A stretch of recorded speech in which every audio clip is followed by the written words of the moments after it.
ఇలా అధికార మదాన్ని చూసుకొని కేటీఆర్ మీద కేటీఆర్ నువ్వు బచ్చగాని ఎస్ కేటీఆర్ కొంతమంది లుచ్చగాళ్లకు బచ్చగానిగా కనబడతాడు. కేటీఆర్ గారు ఉద్యమం నిలబాలుడు. కేటీఆర్ అనే వ్యక్తి ఇన్నిసార్లు గెలిపే తప్ప ఓటమి లేదు. మరి ఎందుకు ఆ గెలుపు ఉన్నది? ఎస్ అట్లాంటి కేటీఆర్ని పట్టుకొని అరే నువ్వు వినడానికి గెలిచినావురా నాయన, నాకు విచిత్రం అనిపిస్తున్నది, నీ ముఖానికైనా వార్డు మెంబర్గా గెలిచిరా, ఒకరి మీద ఒకరు రెచ్చిపోతా ఉన్నారు. ఒకడు అంటాడు కేసీఆర్ హాస్పిటల్లో ఉన్నాడు. ఏం భాష నాయన అనేది? అసలు నేను ఆయనకు సూటిగానే అడుగుతా ఉన్నా మొదటిసారి, అసలు తెలంగాణ జేఏసీ లేకపోతే నీ ఉనికి ఎక్కడదాన్ని నేను సూటిగా అడుగుతా ఉన్నా. తెలంగాణ జేఏసీ లేకపోతే ఇవాళ కొంతమంది ఎమ్మెల్సీలు కావచ్చు, అక్కడోడు ఎమ్మెల్యే కావచ్చు, కానీ ఆ ఉనికే లేకపోతే తెలంగాణ జేఏసీ లేకపోతే మీ అడ్రస్లు ఎక్కడని నేను అడుగుతా ఉన్నా దయచేసి. అంతకుముందు మీ స్థాయి ఏంది, మీ గమ్యం ఏంది? మరి ఆ జేఏసీని పెట్టించినటువంటి వ్యక్తి కేసీఆర్ కాదా?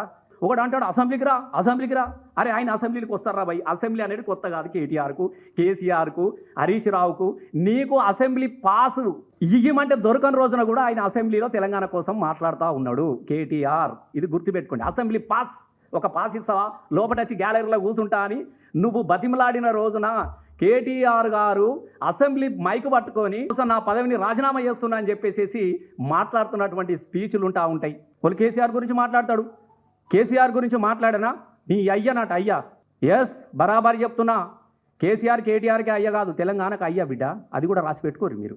ఏ చరిత్రను వక్రీకరించి మాట్లాడుతూ ఉంటారు మీరు అన్న. నేను అడుగుతా ఉన్నా, ఓడట సాగరహారంలో వీళ్ళు లేరట. అరే నాయన నీ దండం పెడతారా నాయన, సాగరహారం స్టేజ్ వేయించిందే కేసీఆర్ రా బాబు. నేనున్నాను కదా, నేనే కదా ఎగిరిను నా స్టేజ్ మీద. కేసీఆర్ లేని జేఏసీ ఉద్యమాలు ఉన్నాయా? ఇలా నిజాం కాలేజీలో పెట్టిన సభలో కేసీఆర్ రాకుంటేనే ఉన్నదా? ఇదే ఎవరైతే మాట్లాడుతున్నారో, ఏ తెలంగాణ ఉద్యమకారుని చెప్పుకున్నాడు మాట్లాడుతూ ఉంటాడో, ఆ రోజు పొన్నం ప్రభాకర్ ఈపు వలగొట్టలేదా? పేపర్ల పోటు వాళ్ళు రాలేదా? ఆ రోజు కేకే ఈపు వలగొట్టలేదా? కాంగ్రెస్ నుంచి ఆ రోజు వచ్చినటువంటి ఈ వివేక్ గారు ఈపు సున్నం చేయలేదా? మనమే కదా ఆ రోజున, ఈయననే కదా, ఇల్లు ఉన్నాడు కదా కాంగ్రెస్ వాళ్ళు గుద్దింది. మరి ఎవరి చరిత్ర ఎక్కడున్నదో మనకు కనబడతలేదా? ఏది పడితే అది నోటికి ఎట్లా మాట్లాడతారు? తెలంగాణ ప్రతివానికి ఫ్యాషన్ అయిపోయింది. కేటీఆర్ని తిడితే పేపర్లలో వస్తుంది, హరీష్ అన్నని తిడితే పేపర్లలో వస్తుంది, కేసీఆర్ని తిడితే పేపర్లలో వస్తుంది, యూట్యూబ్లలో వస్తుంది, సెక్షన్ న్యూస్ వస్తుంది. గిదాని కోసమా? దీన్ని మళ్ళీ చెప్తా ఉన్నా, ఇది చివరి పాలన కాంగ్రెస్ పాలన. నేను మళ్ళీ తాపకి చెప్తున్నా, మరణ వాంగ్మూలాన్ని రాసిస్తా మీకు పాత్రికేయుల సాక్షిగా. ఇది మళ్ళీ గెలిస్తే నా తలకాయని తీసేసి గాంధీ భవన్ కాడ వేలాడగట్టురా. నేను మరణ వాంగ్మూలం కూడా రాత. వీళ్ళ జీవితంలో ఇంకా రారు.